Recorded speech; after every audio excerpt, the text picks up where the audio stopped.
Boa noite. Começa agora o programa Frente a Frente. Excepcionalmente hoje nós não estamos nos estúdios da Rede Vida de televisão, mas estamos no Palácio da Justiça, no centro de São Paulo. O local onde o maior tribunal do país se encontra e também um dos maiores do mundo. Para conversar com o presidente do Tribunal de Justiça de São Paulo, o desembargador Dr. Fernando Antônio Torres Garcia.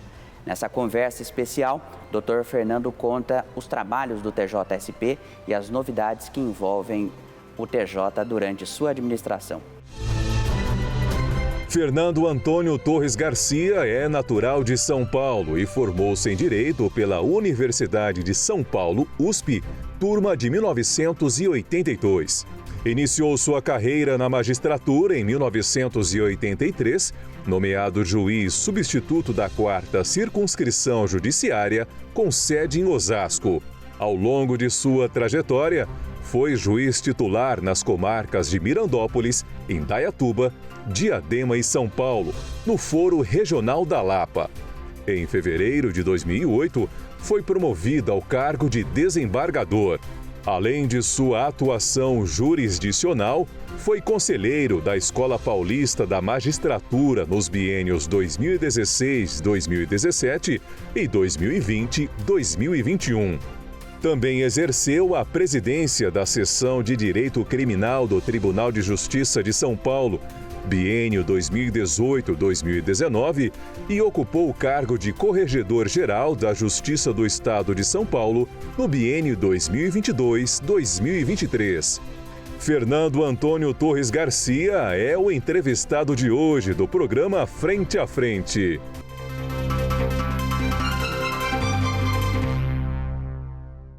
Doutor Fernando, muito obrigado por nos receber aqui na sede do Tribunal de Justiça em São Paulo. É uma honra para a Rede Vida conversar com o senhor aqui no Frente a Frente, viu? Uma honra para o Tribunal. Estaremos sempre à disposição da Rede Viva e de todos os órgãos de imprensa para falar sobre o Tribunal de Justiça de São Paulo. Doutor Fernando, eu me recordo da posse solene do senhor aqui no mês de fevereiro e o senhor disse ali, trouxe um dado muito significativo, que o TJ possuía, naquele momento, quase 20 milhões de processos. Desses 20 milhões, 12,7 eram de execução fiscal e desse total, 80% inferiores a R$10 mil, sem a possibilidade de sucesso dos executivos municipais. De lá para cá, houve uma redução. Vocês extinguiram 2,6 milhões de execuções entre janeiro e setembro deste ano. Exato. Naquele momento, o senhor disse que faria com que o tribunal ganhasse uma celeridade. Essa redução, esse enxugamento de processos que não existiriam um fim de fato, faz parte dessa atuação que o senhor prometeu naquele momento? Lógico, nós, como você ouviu à época, nós lançamos, logo após a posse, o projeto Execução Fiscal Eficiente. Nós tínhamos, de fato, dos nossos pouco mais de 20 milhões de processos, 12,7 milhões eram de execuções fiscais. E desses 12,7, 80% eram inferiores a R$10 mil. Cobravam-se dívidas fiscais inferiores a R$10 mil. Nós já conseguimos, com esse projeto Execução Fiscal Eficiente, extinguir quase 3 milhões de execuções, o que já está impactando nos nossos resultados relativos a recursos humanos e recursos financeiros. Porque mesmo a execução fiscal pequena e parada, ela gera custo para o Tribunal de Justiça. E é justamente isso que nós buscamos atacar. Ainda está longe da nossa meta, que é de cerca de 7 a 8 milhões de execuções, mas nós já atingimos mais de 1/3 dessa meta inicial e em poucos meses. Ao longo deste ano e do ano que vem, devemos atingir essa meta de 7 a 8 milhões de processos. Doutor Fernando, para quem não está em casa e não consegue entender o que é uma execução fiscal dessa, ela se limita apenas aos poderes executivos? Como é que funciona? Sim, todo contribuinte deve tributo, seja ao município, seja ao Estado. E o não recolhimento desse tributo, se não houver um acordo, um consenso, gera uma execução desse valor. É a execução fiscal. Com a resolução 547 do Conselho Nacional de Justiça, que detalhou o tema 1184 do Supremo Tribunal Federal, para que se inicie uma nova execução fiscal, há que haver antes ou um acordo entre o contribuinte e o Poder Executivo, ou então o Executivo é obrigado a protestar essa dívida. Só depois de protestado e em havendo bens a penhorar é que é possível que o Poder Executivo ajuize uma execução fiscal. Então, mais importante do que termos extinguido já perto de 3 milhões de execuções fiscais, neste pequeno intervalo de tempo, a judicialização da execução fiscal já caiu algo em torno de 63%. E aí isso faz com que a celeridade dos trabalhos do TJ, que é o maior do país e um dos maiores do mundo, ele consiga reduzir e dar um dinamismo. Sem dúvida, se nós não perdemos tempo com coisa que não haverá a mínima factibilidade de sucesso, uma execução fiscal, por exemplo, nós podemos dar mais atenção àquilo que o nosso jurisdicionado precisa, seja uma ação de alimentos, uma ação de divórcio, uma cobrança de dívida, enfim, todas aquelas ações mais ligadas ao dia a dia do nosso jurisdicionado. Ainda nessa temática de celeridade, a conciliação é um papel que tem ganhado destaque nos tribunais, porque também tira aquela morosidade, os anos que se passam de um processo acabam sendo reduzidos para a conciliação. Como é que tem sido essa prática? Sem dúvida alguma, nós temos incentivado, eu tenho um núcleo aqui chamado NUPEMEC, que é o Núcleo de Conciliação, coordenado pela desembargadora Silvia Rocha.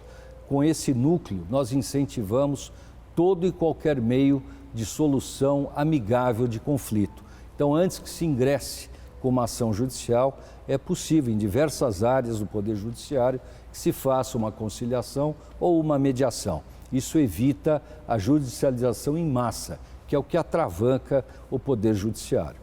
O senhor acha que, ao longo dos anos, a população acabou sendo incentivada a judicializar pequenos temas que, por vezes, acabam tomando tempo dos tribunais do que, de fato, promovendo uma solução para a sociedade? Sim, eu acho que o brasileiro se acostumou muito em judicializar. Isso se deve bastante, e era necessário para aquele momento histórico, quando nós criamos lá, há 30, 40 anos atrás, os juizados de conciliação, que hoje são os juizados especiais. Então, com essa facilidade de se acessar via juizado de conciliação na época o Poder Judiciário, houve essa cultura de judicialização e cada vez mais se procurou menos a conciliação amigável entre as partes. Mas o Judiciário está preparado para toda essa judicialização hoje existente. Eu abri o programa e citei na minha pergunta o tamanho do TJ, né, que é um dos maiores do mundo. E o senhor disse isso não só na posse, mas também para a imprensa na coletiva. Eu queria que o senhor esclarecesse para quem está em casa a dimensão do TJSP atualmente, né, o tamanho dos juízes, o que tem sobre o seu guarda-chuva. Veja que nós fomos em 2.500 magistrados, 40 mil servidores. Só em segundo grau, como desembargadores, são 360 desembargadores. Nós estamos espalhados, Hugo, por 320 comarcas no estado de São Paulo, em mais de 775 prédios. Então, veja o tamanho do Poder Judiciário. O Poder Judiciário de São Paulo, como você bem ressaltou, em número de processos, em acervo processual, é o maior tribunal do mundo. Nossa. Do mundo. E eu acredito que, pessoalmente, haja uma emoção, um sentimento ao assumir a presidência, pelo menos por 2 anos aí, na carreira do senhor. É o ápice, acho que como desembargador, assumir a presidência do TJ. Como é que foi a emoção e o que tem passado? É um privilégio, uma honra. O primeiro momento é de muita alegria. Com o passar dos dias, as preocupações aumentam, evidentemente. Aqui, todo dia, o presidente tem uma surpresa. E não poderia ser diferente, mercê do gigantismo do nosso Poder Judiciário. Mas é uma honra, sim, para todo e qualquer magistrado, como eu que caminho para 41 anos de magistratura, ser guindado pela benevolência de meus pares ou uma disputa interna, eu acabei sendo escolhido. E isso me honra muito, me orgulha bastante, ao mesmo tempo que me traz extrema preocupação. Eu já havia sido corregedor-geral da Justiça em 2022, 2023, e acho que o meu trabalho na corregedoria e a minha carreira ao longo de 40 anos foram os passaportes para a eleição como presidente do tribunal. Muito bem. E as eleições, como é que elas funcionam? Uma escolha, existem uma lista tríplice, como em outros cargos? Não. A eleição aqui, o desembargador que quiser concorrer a qualquer cargo de direção ou de cúpula do Tribunal de Justiça, ele se inscreve num determinado prazo. Nós temos eleição agora no ano que vem. Então, no 4º dia útil de novembro, ou melhor, na segunda semana de novembro, é feita a eleição entre os desembargadores do Tribunal de Justiça. Todos são elegíveis e todos são eleitores. Quem quiser se habilitar, se inscreve e concorre à eleição. Muito bem.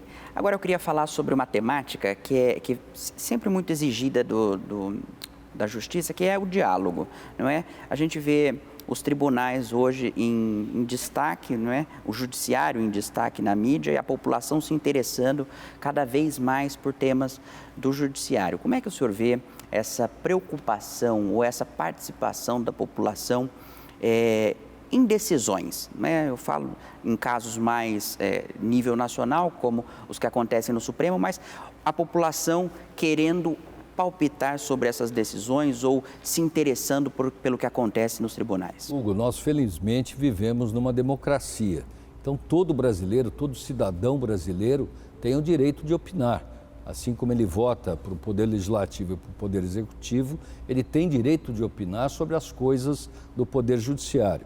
E nós temos procurado, sempre que possível, o maior contato possível com todas as instituições. Assim que foi eleito, me voltei ao Poder Executivo Estadual, ao Poder Legislativo, hoje ainda vou receber o presidente da Assembleia Legislativa. Enfim, esse diálogo democrático é muito necessário, assim como o interesse do nosso povo pelo Poder Judiciário de sua terra. E nós aqui, você conheceu esse palácio maravilhoso, obra-prima de Ramos de Azevedo, nós o abrimos constantemente à população em visitas guiadas. Então, todo aquele que quiser conhecer os próprios do Tribunal de Justiça, o prédio do Tribunal de Justiça, poderão procurar o nosso cerimonial para conhecer de perto a atividade do Poder Judiciário de São Paulo.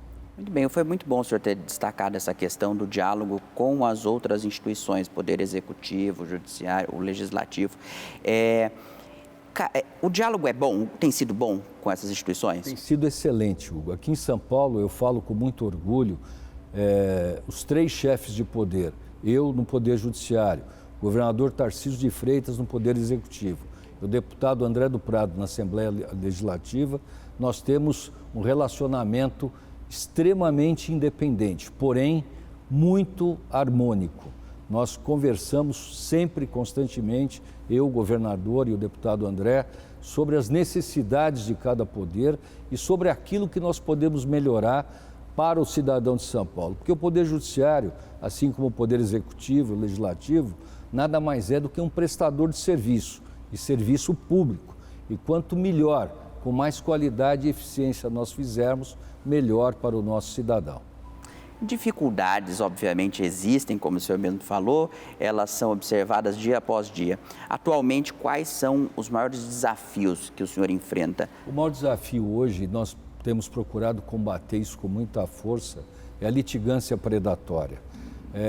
O judiciário hoje vive lotado de demandas predatórias que é extremamente necessário uma conscientização da comunidade jurídica sobre a inviabilidade desse tipo de litigância, que só assoberba o Poder Judiciário, só traz mais trabalho para o Poder Judiciário, um trabalho absolutamente desnecessário, que, como eu disse a você na questão da execução fiscal, nós poderíamos estar dando atenção a ações importantes e não a essa litigância predatória, que na maioria das vezes, e quase que totalmente, elas são ajuizadas visando exclusivamente os honorários advocatícios do advogado autor desse crime que é a litigância predatória. E esse tipo de ato que o senhor observa que é um grande problema no dia a dia do judiciário, pode ser efeito do Brasil ter o maior número de faculdades de direito que, somados, consegue ser maior do que o mundo todo? Pode ser. Pode ser um dos motivos esse exagero de profissionais que proliferam nas nossas faculdades. Você pega uma cidade que eu estive recentemente em Assis, uma cidade de médio para pequeno porte, há 3 faculdades de direito só na cidade de Assis. O bairro da Lapa, onde eu fui juiz por muito tempo, chegou a ter 7 faculdades de direito na Zona Oeste. Então, não é possível, não vai haver trabalho para todos. Então, a maioria não vai advogar, não vai ser juiz, não vai ser promotor. E aqueles que migram para o lado criminoso se preparam para esse tipo de litigância denominada litigância predatória. Existe alguma ação conjunta para tentar frear esse tipo de ação ou é algo que é impossível ser administrado? Não é impossível, não. A Corregedoria Geral da Justiça tem combatido com muita ferocidade, já não de hoje, dos biênios anteriores. Nós temos nos estruturado cada vez mais para o combate à litigância predatória. Por exemplo, a questão de 3, 4 anos, uma quadrilha, é uma verdadeira quadrilha, uma organização criminosa, foi presa e condenada na região de Ribeirão Preto. Advogados, funcionários de escritório, enfim, era uma organização muito bem montada para lesar o próximo, lesar a judicialização, incrementar a indevida judicialização. Agora, com essa questão do número de instituições de ensino formando advogados, isso seria passível de um diálogo para o Ministério da Educação para frear a liberação de instituições? Eu acho que sim. É uma matéria que não cabe ao Poder Judiciário, é evidente que isso é matéria a ser tratada a nível federal pelo Poder Executivo. Mas acho que é chegada a hora de se pensar cada vez mais. E o que particularmente me atormenta, que parece que nós estamos assistindo isso também na medicina. Isso. Aí é ainda mais grave, eu acho, não é? Porque, felizmente, nós temos a Ordem dos Advogados do Brasil, que ainda faz uma seleção daqueles que conseguem advogar e os que não conseguem. Já a medicina, quando se lida com a vida humana diretamente, é ainda mais preocupante. Então, é chegada a hora, a meu ver, particularmente, de que o Poder Executivo Federal tome providências urgentes a esse respeito. Muito bem. Eu queria entrar agora no tema da modernização do TJ, né? Cada vez mais os processos têm sido de modo digital ali para acelerar o processo. Como é que o TJ tem se preparado nesse sentido da tecnologia? Nós vimos há tempo fazendo essa migração do mundo analógico para o mundo digital. O Tribunal de Justiça já está praticamente 100% digitalizado e estamos agora num momento histórico para o Tribunal. Estamos abandonando o nosso sistema de informática, que é privado, estamos partindo para um sistema público concedido pelo Tribunal Regional Federal da 4ª Região, TRF4, que é o dono desse código-fonte, e já outros tribunais do país adotaram esse sistema denominado EPROC. Então, nós já estamos iniciando a preparação de migração do sistema SAGE para o sistema EPROC. Assim que São Paulo estiver totalmente migrado para o sistema EPROC, assim como já estão fazendo Minas Gerais e Rio de Janeiro, quase 65% do judiciário brasileiro estará utilizando o mesmo sistema denominado EPROC. É um trabalho que nós vamos levar de 3 a 5 anos, mas vamos fazer com muita tranquilidade, muita capacitação de magistrados, servidores, advogados, promotores, enfim, de todo o sistema de justiça. Essa mudança, ela visa uma questão econômica, de economia ou também de aperfeiçoamento dos trabalhos? Em primeiro lugar, o aperfeiçoamento, uma melhor prestação de serviço judiciário, mas num segundo momento também a economia. Nós saímos de um sistema privado bastante caro e vamos para um sistema de menor custo, que é um sistema público, o EPROC, como eu estou te falando. Então, uma das razões, não a principal, foi também a razão econômica, tenha certeza. Ainda nessa matéria da tecnologia, a gente discute muito sobre inteligência artificial, né, que vem dominando alguns espaços da sociedade. O senhor tem alguma preocupação pessoal com o avanço da IA no judiciário? Tenho sim, mas nós já temos ensaios, já estamos utilizando a inteligência artificial, assim como a robotização também, não para a decisão em si. Isso é impossível. Nenhuma máquina pode substituir o juiz.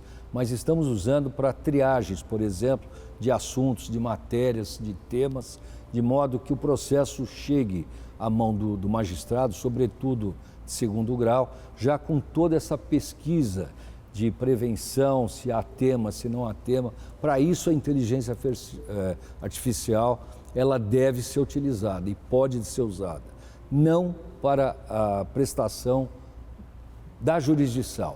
Isso é obra que só pode ser carreada ao ser humano. E me preocupo, sim, quando você fala em preocupação, que algum magistrado pense em utilizar a IA na elaboração da sua decisão. Isso é preocupante e nós não toleraremos. Mas vamos utilizar a inteligência artificial, sim, naquilo que ela é bastante aplicável e útil, que é a triagem como um todo. Então já tem um cuidado e uma observância sobre a IA. Sim. Nós temos inclusive convênios já com a Universidade de São Paulo no desenvolvimento dessas ferramentas com a utilização da inteligência artificial. Foi muito bom o senhor ter citado a questão do sistema de modernização que é público agora, e aí o senhor citou outros 2 tribunais, o de Minas e o do Rio de Janeiro. Existe diálogo, e obviamente existe, mas como é que está o diálogo e como é que é o diálogo com outros tribunais? Todos nós, presidentes de tribunais, participamos do Conselho de Presidentes dos Tribunais de Justiça, denominado CONCEPRE. E o CONCEPRE se reúne a cada 2, 3 meses, e nessas reuniões são tratados os interesses de todos, né? São discutidos os interesses mútuos. Recentemente houve uma reunião em Belém e mês que vem agora haverá uma reunião em João Pessoa, na Paraíba.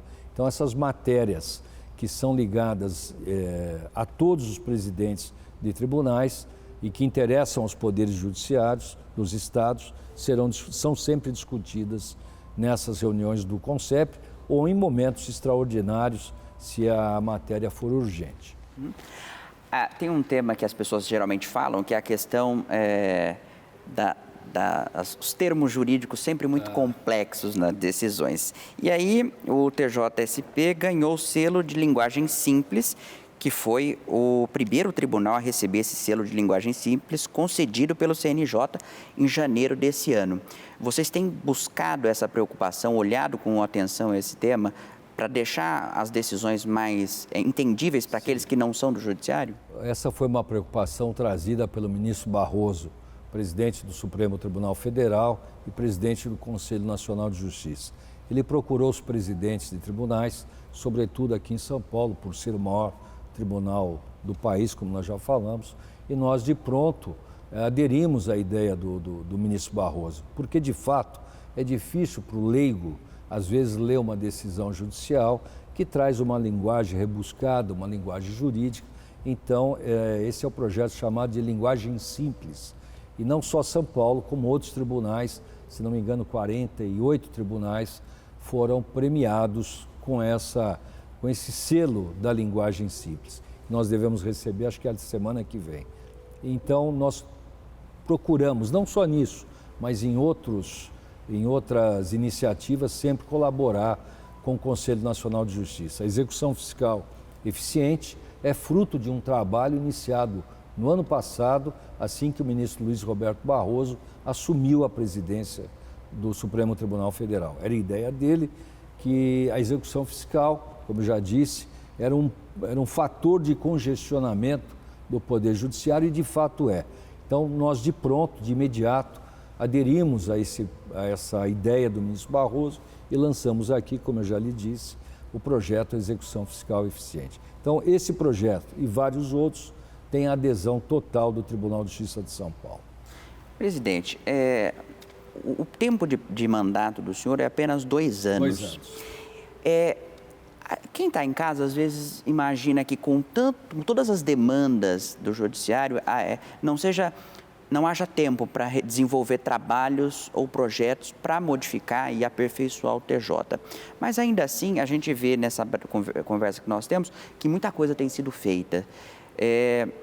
A gente vai caminhando para o fim do primeiro bloco e eu queria que o senhor dissesse para quem está em casa qual legado o senhor quer deixar nessa sua passagem como presidente do TJ. Eu quero deixar um poder judiciário mais moderno, mais ágil, mais eficiente, que é o desiderato de todo presidente.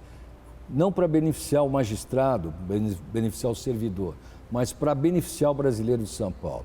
Ele tem que confiar na justiça e isso se faz com uma prestação jurisdicional, como eu disse, de qualidade e eficiente. É esse o legado que eu quero deixar. Muito bem, então. Eu queria fazer uma pergunta agora, tratando do tema de inclusão, né? A gente vê o debate sobre a inclusão das mulheres nos cargos de poder e o TJ tem essa preocupação e tem feito ações nessa envergadura. Como é que tem sido a visão do senhor nesse aspecto? Hugo, é bom que você saiba que as primeiras mulheres ingressaram no Poder Judiciário, as juízas, no ano de 1981. Então é evidente que num período curto de tempo, nossa história é de 150 anos. De 81 para cá, nós estamos falando em pouco mais de 40 anos, não é nem um terço da história do tribunal. Então é evidente que para que as mulheres ascendessem aos cargos de desembargador, ia demorar mais tempo, porque as primeiras começaram a ser desembargadoras há algum tempo atrás. Hoje, no primeiro grau, nós já temos quase uma equivalência entre homens e mulheres. Deve estar na faixa de 41%, 42% de mulheres no primeiro grau. No segundo grau, dos 360 desembargadores, ainda não há essa paridade de gênero em segundo grau. Por conta disso, também, o Conselho Nacional de Justiça baixou uma resolução determinando que até 40% dos cargos de segunda instância têm que ser preenchidos por mulheres. Baixou uma resolução. O Tribunal de Justiça foi o primeiro tribunal do país a dar cumprimento a essa resolução. Então, há uma lista exclusiva de mulheres para a promoção da juíza de direito ao cargo de desembargador. E já nós temos 4 ou 5 mulheres promovidas já por essa lista exclusiva. Então, quando nós atingirmos pelo menos 40% nesta paridade, aí sim as listas exclusivas deixam de existir. Hoje nós devemos estar com cerca de 13% a 14% de mulheres em segundo grau de jurisdição. Tem um trabalho a ser feito ainda. Tem um trabalho a ser feito ainda. Muito bem. Eu vou fazer um rápido intervalo e o Frente a Frente volta já conversando com o presidente do TJSP, doutor Fernando Antônio Torres Garcia. Voltamos com o segundo bloco do programa Frente a Frente, conversando com o desembargador Fernando Antônio Torres Garcia, presidente do TJSP. Doutor Fernando, no bloco anterior a gente falou sobre a inclusão das mulheres e aí a gente abre espaço para falar sobre um programa que aconteceu, uma visita, chamado Meninas Ocupam aqui no TJ. Queria que o senhor falasse como foi a recepção dessas meninas e para que serve esse tipo de ação. Foi uma ação muito interessante, bastante gratificante e extremamente positiva. Existe uma ONG chamada Plan International Brasil, que promove a integração de crianças, sobretudo meninas, da periferia, de escolas públicas, em cargos públicos.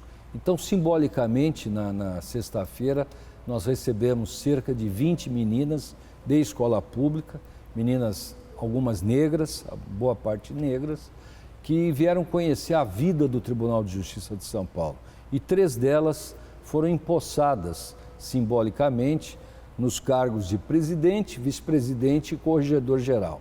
Isso para demonstrar que, por meio do estudo, da dedicação ao trabalho, é possível que qualquer um chegue a ser juiz de direito, a ser desembargador e chegue a ser presidente do Tribunal de Justiça. Então, é um trabalho muito interessante. Eu parabenizo a Plan International Brasil por esse trabalho de inclusão social. Esse tipo de ação que coloca em diálogo a sociedade, principalmente meninas de escola pública, conhecendo o trabalho do TJ, o senhor acha que é um incentivo para a sociedade mostrar também o dia a dia de como funciona a ação dos senhores? Não tenha dúvida, é uma exposição não só para o Poder Judiciário à população, como um conhecimento da população sobre o que faz o judiciário, a importância do Poder Judiciário. É fundamental que mais projetos como esse venham a existir e venham a contemplar a população mais carente de nosso Estado. Aí o senhor abre espaço para a gente entrar no tema da inclusão racial no judiciário. O TJSP ele normatizou o procedimento para validação da condição de pessoa negra no Exame Nacional de Magistratura, Sim. o ENAM. Como é que tem sido o olhar e a visão do TJSP nessa questão? Em primeiro lugar, que fique claro que nunca houve exclusão racial no Tribunal de Justiça de São Paulo, muito ao contrário. Felizmente, nós temos inúmeros magistrados e servidores negros. Mas, com a regulamentação do Conselho Nacional de Justiça, nós organizamos uma comissão de heteroidentificação e a cada concurso, seja para magistrado, seja para escrevente ou qualquer outra função dentro do tribunal, é reservada a cota racial, né? Assim como temos também a cota para magistrados, cota de indígenas, né? Cota de deficiente, e essa comissão, no que toca à raça, essa comissão de heteroidentificação, ela age para que não haja uso indevido, né, da raça para se obter um benefício num cargo público. Então, essa comissão de heteroidentificação é composta por juízes, desembargadores, servidores, brancos e negros, que fazem essa seleção cumprindo o regramento do Conselho Nacional de Justiça. Muito bem. Doutor Fernando, um programa Acordo Paulista, ele permite renegociação de dívidas de custas judiciais de até R$ 42.432. Isso também faz parte do processo de agilidade do tribunal? Aí não é questão de agilidade do tribunal, aí são custas ou taxas judiciárias que não foram recolhidas e foram inscritas em dívida pública. Nós ingressamos agora nessa fase do Acordo Paulista, juntamente com a Defensoria Pública e o Tribunal de Contas, para que aquele que deve ao Poder Judiciário, deve ao Poder Executivo por conta de custas judiciais, tenha a possibilidade de parcelar essa dívida em até 60 meses, com desconto de 100% de multa e de juros. Então é possível que com isso nós restabeleçamos a cidadania àquele que está excluído por ser um devedor, incluindo em cadastro de devedor. Então, com esse parcelamento, e nessa fase agora ingressou também, para você ter uma ideia, não nos diz respeito, mas o Executivo, dívidas de IPVA, dívidas do Detran. Então, muitas pessoas são excluídas de crédito por conta de dívidas inscritas. Então, surge agora, com o Acordo Paulista, a possibilidade de parcelamento desses débitos, o que significa uma inclusão dessa pessoa de volta ao mundo social normal, né? Essas dívidas que são adquiridas no TJ são referentes a processos, é isso? Sim, processos, custas processuais, grosso modo. Tá. Seja na primeira fase, fase recursal, dívida advinda de condenação criminal, enfim, as mais variadas possibilidades, mas são custas decorrentes da utilização do Poder Judiciário na prestação jurisdicional. Foi muito importante a gente entrar nessa questão, porque aí eu lhe pergunto o seguinte: como é que o TJ tem atuado nessa questão, o TJ de São Paulo, tem atuado na questão de promover a facilidade para que pessoas que de fato precisem do atendimento jurídico possam fazer um trabalho, entrar com uma ação, com alguma coisa no TJ, mesmo não tendo condições financeiras de procurar um advogado? Quem não tem condições financeiras, que fique bem claro isso, que recentemente houve um debate, foi no ano passado, quando houve um reajuste da tabela de custos, uma lei estadual reajustou a tabela de custas do Tribunal de Justiça, que era a mais barata do Brasil. A maior justiça tinha o menor custo, o menor custeamento por parte daqueles que a utilizam. Então se falou muito que com isso ia acabar com a possibilidade, a justiça ia ficar cara e inacessível. Não é verdade. Quem não tem condições não paga custas processuais, é isento. Não há necessidade de recolher um centavo daquele que não tem condições financeiras para isso. Então, a justiça para eles é denominada justiça gratuita, e é gratuita mesmo. Aquele carente que precise de um patrocínio numa ação judicial, ele tem vários mecanismos. O principal deles é a Defensoria Pública. Basta procurar a Defensoria Pública de São Paulo, que ela patrocinará os interesses desse menos-valido. E também as universidades, a USP, por exemplo, onde eu me formei, tem o Centro Acadêmico 11 de Agosto, que patrocina também ações para aqueles menos favorecidos. E assim a PUC, FMU, enfim, as grandes faculdades na capital e no interior têm seus centros jurídicos que fazem esse tipo de atendimento gratuito. E esse atendimento é sempre muito atencioso, é sempre Sim. muito cuidadoso, porque às vezes a pessoa que chega lá, ela chega numa situação de vulnerabilidade alta e ela precisa de um atendimento. E eu ressalto, Hugo, se me permite, a qualidade do serviço prestado pela Defensoria Pública de São Paulo. São bacharéis com alto nível que passam por um concurso público muito difícil, de maneira que hoje a Defensoria Pública de São Paulo, cuja defensora pública geral é a doutora Luciana Jordão, ela exerce um trabalho de extrema responsabilidade e de extremo profissionalismo. Doutor Antônio, o senhor citou essa questão da qualidade e eu entro com a seguinte pergunta para o senhor, que é como o senhor vê a qualidade do judiciário paulista, brasileiro, mediante aos tribunais do mundo? A justiça brasileira, ela tem pé de igualdade com os demais tribunais? Apesar de todas as dificuldades, sobretudo orçamentárias, e o volume de trabalho que há no judiciário brasileiro, e eu me refiro mais ao judiciário de São Paulo, evidentemente, basta relembrar que em termos de acervo processual, o Tribunal de São Paulo é o maior do mundo. Apesar de todas essas dificuldades, a justiça brasileira e sobretudo a paulista presta um serviço de qualidade. Poderia ser melhor? Sim, poderia.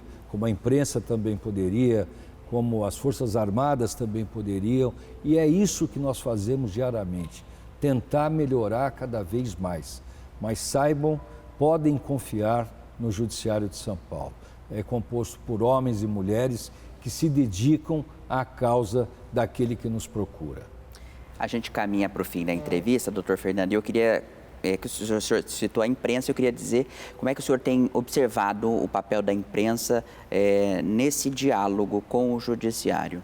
Tem sido aqui no estado de São Paulo muito bom. Eu me relaciono muito bem com todos os órgãos de imprensa, sempre que os procuro sou atendido e vice-versa. Evidente que há descaminho em todo lugar, não é? No judiciário, na imprensa, mas nós temos que nos preocupar com o grande aspecto que é de relacionamento muito bom.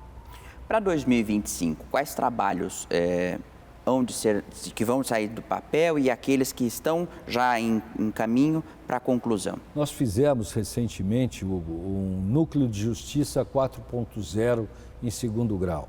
Ele tem sido muito eficiente. No momento, ele está destinado ao auxílio à seção de direito privado do Tribunal de Justiça, a maior seção do tribunal. Só lá nós temos 190 desembargadores, e então veja o tamanho da seção de direito privado. Então criamos esse núcleo para desafogar a seção de direito privado. Então um dos projetos para o ano que vem, se tudo der certo, é ampliar esse núcleo de justiça 4.0 e focarmos todas as nossas forças, como eu já lhe disse, da implantação do novo sistema, o sistema EPROC. Muito bem, eu queria encerrar a nossa entrevista, doutor Fernando, com um lema que o senhor falou, o senhor deixou como lema ali, que seria o lema da sua presidência, por pessoas e para pessoas. O senhor acha que o TJ tem realizado esse papel? O senhor disse ao longo da entrevista, mas eu gostaria que o senhor reforçasse isso novamente. O diálogo com a sociedade tem sido eficiente? Tem sido e nós temos procurado melhorar cada vez mais. É bom que a população saiba que o magistrado é uma pessoa como qualquer outra. Então nós fazemos o nosso trabalho de pessoas para pessoas que são os nossos jurisdicionados. Confiem no Poder Judiciário de sua terra que ele vai melhorar cada vez mais. O senhor convidou as pessoas para virem aqui no Palácio da Justiça, a gente vê imagens aqui. Eu queria que o senhor reforçasse esse convite, porque de fato é muito bonita essa obra do Ramos de Azevedo. Esse prédio aqui é um dos mais bonitos do estado de São Paulo. Eu conheço poucos com essa beleza. Ramos, eu sempre brinco que o dia que Ramos de Azevedo foi para a prancheta, para projetar esse salão, foi o maior dia de inspiração da carreira dele. Então venham todos conhecer o Palácio.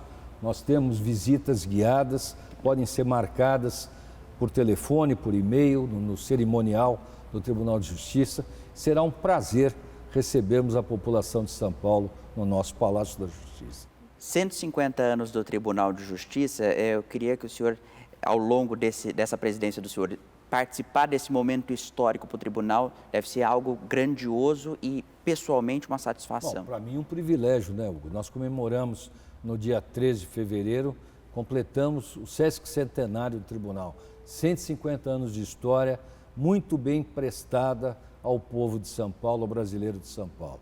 E vamos continuar ao longo deste ano os festejos desses 150 anos. Já fizemos várias ações, tivemos aqui no dia 3 de fevereiro mesmo, fizemos uma cerimônia muito bonita no Salão dos Passos Perdidos. Então é mais um motivo para que o paulista, o paulistano, aquele que vive em São Paulo, venha conhecer o nosso Palácio da Justiça. Doutor Fernando, foi um prazer ter vindo até aqui ao Palácio, conversar com o senhor. Obrigado por dispor de um minuto na sua agenda para essa conversa. Nós ficamos muito satisfeitos e deixamos as portas da Rede Vida abertas para o tribunal divulgar as notícias, enfim, o que o senhor tiver à disposição de falar, nós estaremos sempre abertos. Muito obrigado, foi um prazer conversar com você, conversar com os telespectadores da Rede Viva e saibam que nós aqui também estamos com as nossas portas abertas à imprensa e ao nosso jurisdicionado. Muito obrigado por terem vindo. Obrigado, doutor Fernando. Obrigado a você que acompanhou mais um programa Frente a Frente. Na semana que vem eu volto a partir das 10h30 da noite. Rede Vida, a boa notícia faz bem todo dia.